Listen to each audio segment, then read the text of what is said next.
Union मंच में राष्ट्रीय अध्यक्ष हूँ। आज नोएडा प्राधिकरण पे आप धरना दे रहे हैं, सैकड़ों कदम किसान बैठे हैं, क्या आपके मुद्दे हैं?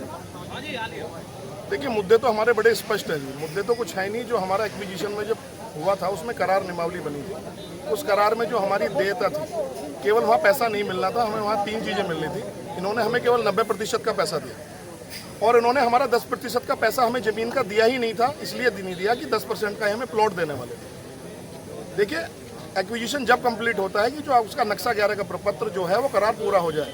पैसा देना अधिग्रहण नहीं था। इन्होंने 10% के प्लॉट नहीं दिए, एक भाई को दे दिया, दूसरे भाई को दिया नहीं। मान्य बाद में न्यायालय का डिसीजन आया, क्योंकि अर्जेंसी क्लॉज लगा के इन्होंने जमीन ली कि भाई आपने पैसा भी गलत दिया है, पैसा इनको 64.7% एडिशनल कंपनसेशन देना पड़ेगा और 5% के स्थान पे आपको 10% के प्लॉट ही देने पड़ेंगे। लेकिन वहाँ पे भी ये लोग नहीं माने, हाफ इम्प्लीमेंटेशन कर दिया, 64.7% पैसा दे दिया, 10% के प्लॉट नहीं दे रहे। तो हम यहाँ पे कोई भी रिहेबिलिटेशन वाला पार्ट जो अधिग्रहण में होता है, उस पार्ट को हम यहाँ पे मांगने आए हैं, जो ये लोग हमें नहीं दे रहे। कहते हैं कि किसानों को देने के लिए ज़मीन नहीं है। लगातार ये लगभग 7 साल में 90 लाख मीटर ज़मीन को बेच चुके हैं। उसी को यहाँ पे सेटल कराने के लिए हम यहाँ बैठे हैं। वही हमारी करार है। मांग का तो कोई यहाँ पे औचित्य नहीं है। मांग शब्द करार पूरी नहीं होती है तो नोएडा प्राधिकरण के अधिकारी नहीं मानते हैं, तो आगे भारतीय किसान मंच का क्या आगे क्या रणनीति है? देखिए, संवाद है। पहले दिन हमने 10 तारीख को धरना दिया, फिर हमारी संवाद की विंडो खुली। कल हमारी डीएम सर के अध्यक्षता कहिए या उसकी उपस्थिति कहिए, सीओ सर उसमें मौजूद थे। हर बार परेशानी ये है कि जो समझौता पत्र लागू होता है, धरना प्रदर्शन जब यहाँ पे शुरू हो चुका होता है, लोग इनके जाके सर के ऊपर बैठ जाते हैं, तब ये कहते हैं कि हम सारे काम आपके 15 दिन में एक्सरसाइज कर देंगे। पूर्ववत समझौता था। पहला हमने समझौता जो कराया वो हमने समयबद्ध समझौता कराया था कि 5% के प्लॉट, 10% के प्लॉट, आबादी का विनियमितीकरण और चक और क्लस्टर डाल के जहाँ भी इनको प्लॉट का आवंटन करना है वो सारे 6 महीना में 15 दिन से और 6 महीना का एक बीच में पूरा एक समयबद्ध था। लेकिन आज फिर कह रहे हैं कि हमें 15 दिन का समय दीजिए। तो कहीं ना कहीं इनकी इंटेंशन सही नहीं है।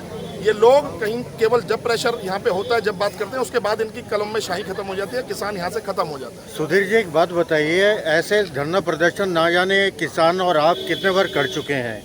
हर बार आपको 10-15 दिन का टाइम दे दिया जाता है और आप फिर वापस आ जाते हैं। तो इस बार आपकी रणनीति क्या है कि इस बार भी 10-15 दिन का टाइम मिलने के बाद आप वापस चले आएंगे? देखिए, समझौता लागू कराने की क्या वादा है और आप स्पष्ट रूप से कह रहे हैं। ये लोग कहीं ना इस संविधान को मान रहे हैं, ना किताबों को मान रहे हैं। कहीं ना कहीं वो परिस्थितियां पैदा करना चाहते हैं कि या तो हम लोग वहां जाके इनसे अंदर लड़ें, कोई न्यूसेंस क्रिएट हो, कोई यहाँ पे ऐसे धब्बे लगे खून के, या तो अधिकारियों के लगे या किसानों के लगे।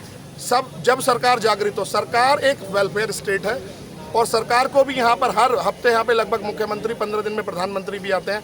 एक्सपो मार्ट हमारा यहीं पे है। जब यहाँ पे हम चिल्ला रहे होते हैं तो हमारे मुद्दों का सेटल होना बहुत ज़्यादा जरूरी है। और कभी कभी परिस्थितियाँ, इंसिडेंट को एक्सीडेंट कन्वर्ट होने में टाइम नहीं लगता। हम रोजाना कहते हैं कि भाई हम ये करेंगे, इनको तालाबंदी करेंगे। ये रोजाना पुलिस हमें जाके छदम लाठी चार्ज तो कई बार हुआ है, कई बार हड्डियाँ भी टूटी हैं लोगों की। मुझे लग रहा है कहीं ना कहीं ये भट्टा पारसोल की स्थिति को पैदा करने पे लगे हैं, जहाँ डीएम लोगों ने हथियार उठाए।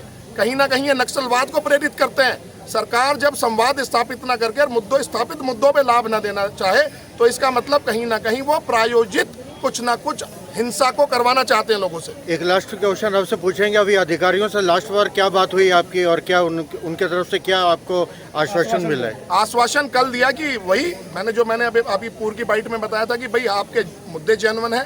और तो और जो अधिकारियों को काम करना चाहिए कि भाई कौन सा कार्यालय देश, कौन सा पॉलिसी जो किसानों के ऊपर लागू होती है, इनको लाभ दिए जा सकते हैं, वो लोग हम खोजी पत्रकारिता करके किसान अपने उन कार्यालय आदेशों को और जो सरकार के आदेश है उनको लाके इनको दे रहा है।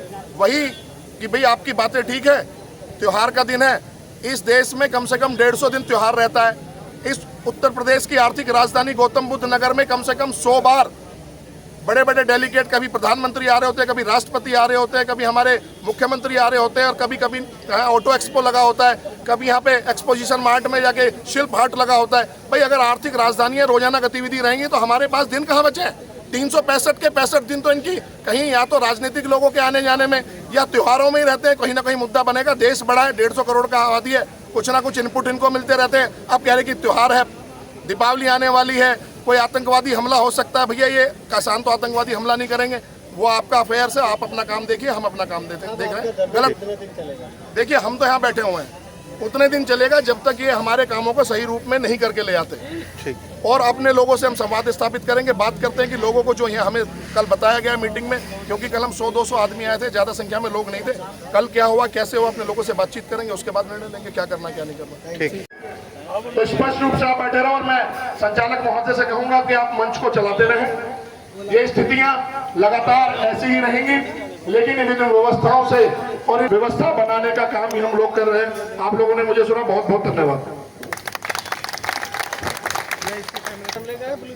ब्लूटूथ ब्लूटूथ हाँ तो इसी से ले लेंगे कर दो आईडी लगा लो भैया।